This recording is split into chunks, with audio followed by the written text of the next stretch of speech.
Lobby cards are the one part of movie poster art that America created, and they're uniquely American.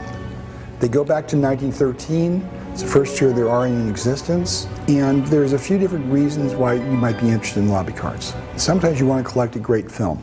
Then the question is, what image from the lobby card set do you want? Do you want what you consider to be the most important scene? Do you want a wonderful portrait of the characters, or do you want something that's just very symbolic of the film, something that really represents it? Sometimes it could be a landscape, if it's a very epic film. Lobby cards are a really unique part of the poster collecting hobby. There would be 8 in a set with a title card, which would give you the title, the credits, the main actors, the main image. And then there would be 7 scene cards, and they would be primarily the most interesting or the most iconic scenes that would be in the story. In the 7 scene cards that come along in the set, those are representative of the particular scene in the film.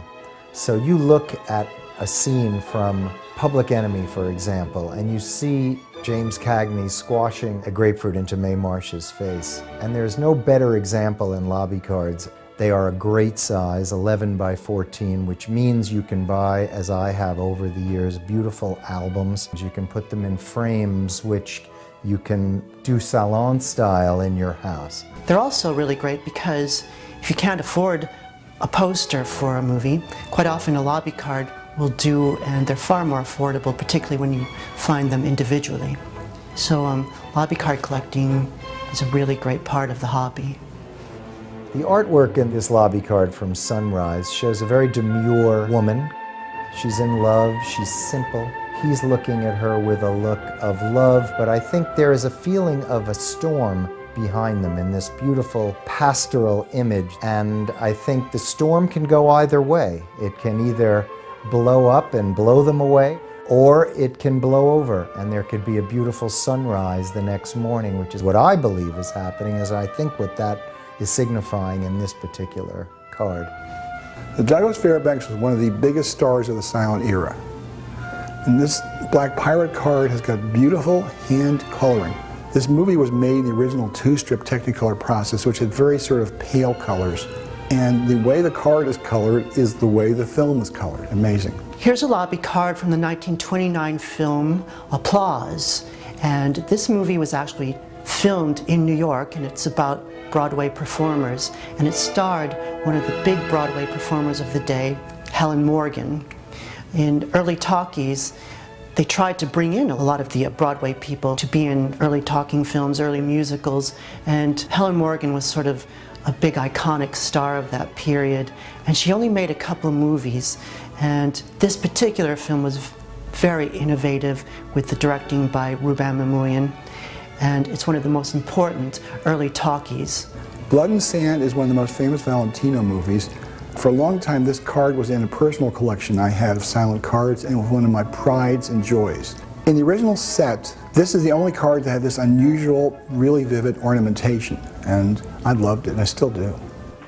In 1929, when sound came into films, King Vidor came up with this idea to shoot an all-African-American film called Hallelujah.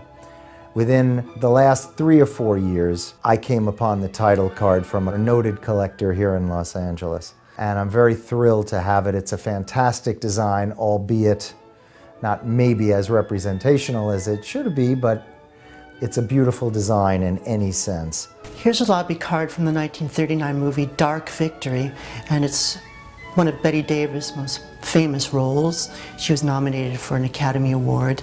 And what's great about this particular lobby card is that it's a scene card.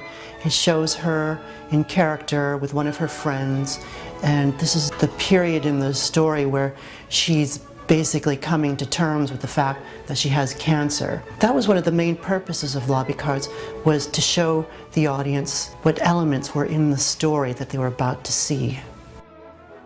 Metropolis is such an important film in film history that to have a scene card from this particular film is one of the great things you can have in your collection. This gorgeous blonde woman being picked up by these, are they men, are they devils, are they gargoyles? Who knows what they are, all in there subservient to her as she is this deity that they are rising into the sky. So Dinner at 8 is one of the great movies of the early 30s, one of the great pre-code titles. Jean Harlow is now a legend, but in the original lobby card set, where there were one title lobby card and 7 scene cards, this is the only one that shows Harlow. So obviously this is the card you want to find. And what a great shot of her. Looking young and vibrant and sexy and oh so blonde. This Love 'Em and Leave 'Em lobby card is a great example of the design that very often came from silent lobby cards, especially near the end of the silent era, especially from Paramount Pictures. And you have this image of Louise Brooks and Lawrence Gray. You're looking at Louise Brooks for the most part, and you see her familiar bob, and you see the beautiful, rich, deep colors of this lobby card. And this gives you an idea of a very visceral feeling that you have about this woman. And let's face it, Louise Brooks, as much as any actress in history, brought out a very deep, visceral feeling. Well, when you get to something like Once Upon a Time in the West, you get a complete set like this, all 8 cards, and you have some of the most famous scenes in the movie. You have images of the major stars, and you get the great panoramic images.